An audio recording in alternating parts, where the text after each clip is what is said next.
ஆனால் உண்மையாக அந்த குணம் இருக்கணும். அந்த குணம் இருந்தால் தான் மனுஷனா மதிப்பாங்க எல்லாரும். அது மட்டும் இல்லை, மதிக்கிறது என்ன, நமக்கே ஒரு ஒரு ஒரு திருப்தி இருக்கும். அதுக்கப்புறம் கொஞ்ச நேரம் வச்சு குக்கு வந்து எட்டி பார்த்தாங்க. அப்புறம் 3வது மாடியிலேருந்து என் ஒய்ஃப் வந்துட்டா, என்னங்க ஏதாவது பிரச்சனையா அப்படின்னு. பாரதி ராஜா அவர்களையும் இனிமே தொட்டு வணங்க முடியாது, மனதளவில் வணங்க வேண்டும்.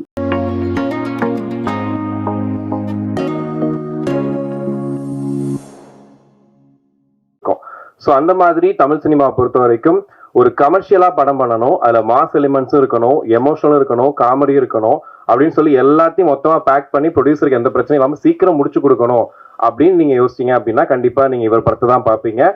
ஸோ இவர் இந்த படத்துல ஒரு பாட்டா இருக்கிறது எல்லாருக்கும் ஒரு மிகப்பெரிய பெருமை. ஸோ உங்களுடைய பெரிய கைத்தட்டலோட இயக்குனர் நடிகர் கே எஸ் ரவிக்குமார் அவர்களை அன்போடு பேச அழைக்கிறோம்.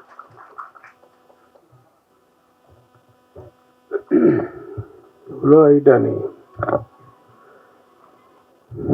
பத்திரிகை ஊடக நண்பர்கள் முதற்கொண்டு அனைவருக்கும் இனிய வணக்கம். முதல்ல இந்த படத்தை பற்றி பேசுறதுக்கு முன்னாடி, நான் இதுக்கு முன்னாடி மேடை ஏறின அந்த நினைவுகளில் இப்போ வந்து 1 மாதம் ஆயிடுச்சு. அதுக்குள்ள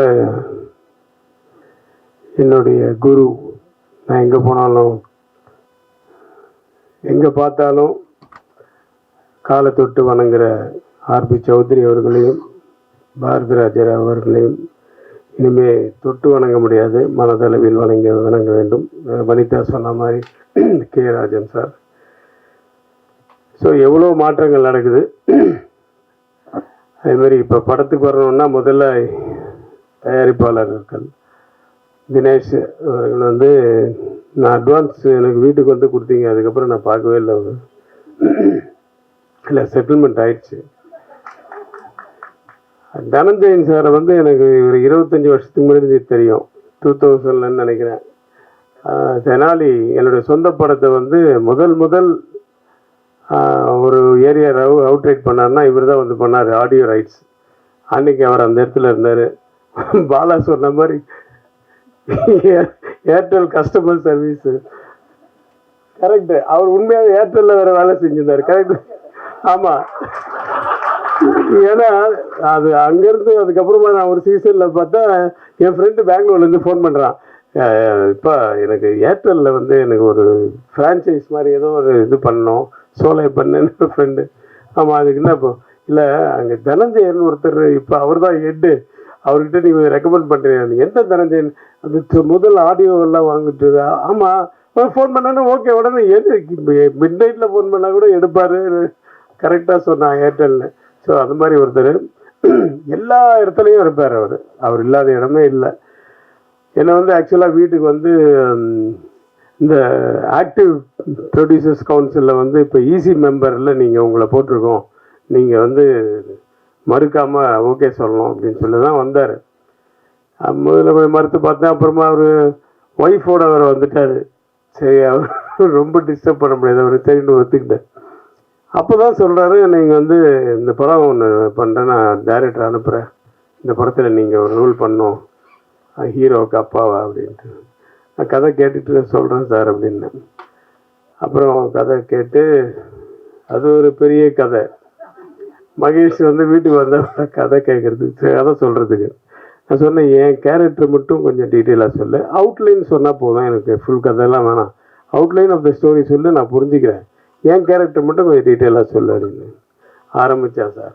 அது நான் என்ன பண்ணேன், அன்றைக்கி ரூமுக்கு கூப்பிட்டு போகாமல் ஹால்லேயே உட்கார வச்சுட்டேன். சரி, யாரும் வரமாட்டாங்க. சார், அந்த பொண்ணு எப்படா உன்னை நீ இப்படி அது பயங்கரமாக சத்தம் போட்டு பேசினோம்னா, முதல்ல வந்து ஹவுஸ் கீப்பிங் வந்து எட்டி பார்த்தாங்க. அதுக்கப்புறம் கொஞ்ச நேரம் வச்சு குக்கு வந்து எட்டி பார்த்தாங்க. அப்புறம் 3வது மாடியிலேருந்து என் ஒய்ஃப் வந்துட்டா, என்னங்க ஏதாவது பிரச்சனையா அப்படின்னு. இல்லை ஒன்றும் இல்லை, அவனுக்கு இது தண்ணி காஃபி இல்லை, வேலை கொடுத்தாச்சு, காஃபி கொடுத்தனால ரொம்ப சூடாக இருக்கான், மோர் கொடு அப்படின்னு சொல்லி மோர். அப்படி வந்து அதாவது ஒவ்வொருத்தருடைய டைலாக்கையும் வந்து அவ்வளோ சத்தம் போட்டு பேசுவாப்புல. கொஞ்ச நேரத்தில் அவன் போனதுக்கப்புறம் ஒரு 2-3 நாள் கழிச்சு ஒருத்தர் வீட்டில் இது இந்த படத்தில் அடிக்கணும். அவன் தெரியும், அந்த அப்பா கேரக்டர் தானே சார், அந்த இது வந்து அவங்கவுங்க கதையை சொல்ல ஆரம்பிச்சிட்டாங்க எங்கள் வீட்டில். ஸோ வீட்டில் இருக்க அத்தனை பேருக்கும் கதை தெரியும். அந்த அளவுக்கு வந்து சத்தமாக பேசக்கூடிய ஆள். ஈவன் ஒவ்வொரு ஷாட்டுக்கு கூட நான் இந்த ஷாட்டை பற்றி சொல்லப்பா அப்படின்னா அந்த சில பேர் இருப்பாங்க, ரகுவரன் மாதிரி. முன்னாடி என்ன நடந்தது, பின்னாடி என்ன நடக்க போகுது, முதல்ல என்னன்னு டைட்டில் இருந்து சொல்லணும் எல்லாமே. இவர் அந்த மாதிரி இந்த ஷார்ட்டில் என்னன்னு சொன்னால் ஆரம்பிச்சார்னா டைலாக் நிறுத்தவே மாட்டார். அந்த மாதிரி டோட்டலாக மைண்டில் ஊறி போய் பைஹார்ட் பண்ணி வச்சுட்டாரு எல்லாமே, டோட்டல் கண்டென்ட்டும். அதனால் எப்போ கேட்டாலும் அந்த மாதிரி வரும், அப்படியே ஃப்ளோவாக வந்துகிட்டே இருக்கும் அவருக்கு. So all the best Mahesh. நீ முதல் படம் மாதிரியே தெரில, நீ வேலை வாங்கின விதமெல்லாம். கேமராமேன்ட்டு ஏதோ ஒன்று சொல்லி வேலை வாங்குறது, அவரும் ரொம்ப உண்மையாக அவர் சொன்ன மாதிரி சாப்பிட்டு தான் ஹம்பிள் தான். ஆனால் கிம்பிள் எப்போவுமே தான் தூக்கிட்டு. ஏய் பாலா, ஆனால் இதெல்லாம் ஓகே, பஞ்சஸ் எல்லாம் நீ வந்து நல்லா பண்ணணும். உன்னை எம்ஜிஆர் இருந்தாங்க பாரு, அது வந்து மனசில் வச்சுக்கணும், அது மேலே ஏற்றிக்காத. யார் சொன்னது? சுப்பிரமணி. ஆனால் உண்மையாக அந்த குணம் இருக்கணும், அந்த குணம் இருந்தால் தான் மனுஷனை மதிப்பாங்க எல்லாரும். அது மட்டும் இல்லை, மதிக்கிறது என்ன, நமக்கே ஒரு ஒரு ஒரு திருப்தி இருக்கும். அந்த குணம் அவன்கிட்ட இருக்குது நிறைய. ஸோ இந்த படம் வந்து பவிஷை பற்றி சொல்லணுன்னா, பவிஷ் வந்து விஜய் மாதிரியோ அது மாதிரியோ அதெல்லாம் நான் சொல்லலை. ஆனால் நான் நிறைய நேராக சொல்லியிருக்கேன் உங்ககிட்ட, ஏய் சில ஆங்கிளில் பார்க்கும்போது தனுஷ் மாதிரியே இருக்குப்பா அப்படின்னு சொல்லியிருக்கேன். ஸோ அது நீக்கு படம் பார்க்கும்போதும் அப்படி தான் தோணுச்சு. அதுவும் இல்லாமல் குரல் அந்த வாய்ஸு கூட கொஞ்சம் அப்படியே தனுஷ் மாதிரி இருக்குது. அவருடைய ட்ரைனிங் நிறைய இருக்குது. ஆமாம், இது செல்வா சார் நான் வீட்டில் பெரிய பண்ணலாம் கூட மாட்டியா? மாமாவா? மாமா கரெக்டு. அவங்க அம்மா வருவாங்க 2-3 நாள் ஷூட்டிங். எல்லாருமே நான் வந்து சின்ன வயசுலேருந்து பார்த்தது. வனிதாவும் அப்படி தான், இந்த ஏஜ்லேருந்து தெரியும். மஞ்சிகா பார்க்க வீட்டுக்கு போகும்போதெல்லாம் விஜய் சாரும் மஞ்சிகாவும் பார்க்கும்போது அப்போ இருந்து தெரியும். அது வந்து துள்ளலான ஒரு பொண்ணு தான். வாழ்க, நிறைய பயங்கரமாக நீங்கள் ஃபேமஸாக இருக்கீங்க. அது வந்து ஒரு தொழிலாகவே அது வந்து யாருக்கும் பயப்படாமல் ரொம்ப கட்ஸாக இருக்கிறவங்க சில பேர், ரொம்ப பேருக்கு பிடிக்கும். ஸோ அப்படி உங்களுக்கு நிறைய ஃபேன்ஸ் இருக்காங்க. ஸோ பவிஷ், உங்களுக்கு வந்து இந்த படம் வந்து 2வது படமாக எனக்கு தெரியல. நான் உங்களோட பெர்ஃபார்ம் பண்ணும்போது நிஜமாகவே நல்ல இன்ட்ரெஸ்ட் எடுத்து பண்ணக்கூடிய ஒரு ஆர்டிஸ்ட்டு. அந்த ஹீரோயினோட எனக்கு 2 சீன் சின்ன சின்ன பிட்டு தான் எனக்கு வந்து காம்பினேஷன் வந்தது. நாகதுர்கா அவங்க வந்து அவங்க நல்லா பண்ணாங்க. அந்த 2 சீனில் அவங்க அம்மா வந்து இருக்காங்களே, என்னையே மிரட்டுற அளவுக்கு டைலாக் அவங்களுக்கு. சரி, ஆனால் கொஞ்சம் பயந்துட்டேன், என்னடா அது அப்படின்ட்டு அப்படியே சமாளிச்சுட்டேன்னு வச்சுங்க. எனக்கு ஒய்ஃபாக பண்ணவங்களும் சூப்பராக பண்ணாங்க. ஸோ ஆர்டிஸ்ட் மட்டும் இல்லை, எல்லா டெக்னீஷியன்ஸ் எல்லாம், விஜய் டான்ஸ் மாஸ்டர் எல்லாருமே ரொம்ப நல்லா சின்சியராக ஒர்க் பண்ண ஒரு படம் இது. இதுதான் ஃபஸ்ட்டு விழான்னு சொன்னார் தனஞ்சயன் சார். தனஞ்சயன் சார் வந்து பட்ஜெட் படம்னாரு. நான் வந்து அதுதான் கொண்டாந்தேன். அவர் மேனேஜர் வந்து போய் பொக்கே கடைக்காரர்கிட்ட, எப்போ அவர் பொக்கே எவ்வளோப்பாரு, ஒரு 2000 ரூபா ஆகும் சார். அப்படியா, எனக்கு வந்து 3 பொக்கே போதும். ஒரு பொக்கேயில் எத்தனை பூ இருக்கும், ஒரு 50 பூ இருக்கும். எனக்கு 5 பூவாக வச்சு 5 பூவுக்கு மேலே வைக்காது, 3 பொக்கே போதும், எல்லாம் டோட்டல் யூனிட் கொடுக்குறோன்னு சொல்லி மேனேஜர் வாங்க வச்சிருக்கு. அது தனஞ்சயன் சாருக்கு வாழ்த்துக்கள். பட்ஜெட் படம்னா இப்படி தான் பண்ணோம். சூப்பராக அது மாதிரி பாருங்க. அது வந்து ஒரு ஃப்ரெண்ட்ல நிற்க வச்சு எல்லாரும் பொக்கையை பிடிச்சிட்டு நில்லுங்கன்னு சொல்லி ஃபோட்டோ வேறு எடுத்துட்டாரு.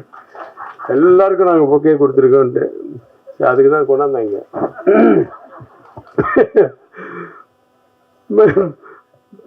பணம் பேசும்போது அப்படிதான் எல்லா பட்ஜெட். வனிதா வந்து எக்ஸ்ட்ரா ஒரு நாள் நடிச்சாங்க, நான் காசே வாங்கல அப்படி இப்படி. நான் கூட தான் எக்ஸ்ட்ரா நடித்தேன், எங்கே கொடுத்தீங்க? எனக்கு பேசுறத விட ஒரு நாள் எக்ஸ்ட்ரா தான் நடித்தேன், அதுவும் மிட் நைட்டு வந்து நடித்தேன். அப்புறம் எப்படி பாருங்க,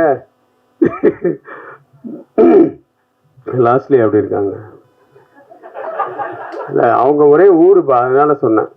ஏன்னா என் படத்தில் 2 பேரும் ஹீரோயின் நடித்தாங்க. நான் அவனுக்கும் அப்பா, இவருக்கும் அப்பா, தனுஷுக்கும் அப்பா, நிறைய பேருக்கு அப்பாவாக ஆக்கிட்டாங்க என்ன.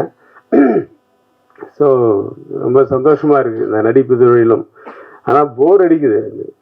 ஏன்னா நடிப்புன்னு வந்துச்சா கட்டுன்னு சொன்னால் போய் உட்காந்துருவாங்க, மைண்டு ஃப்ரீ ஆகிடுது.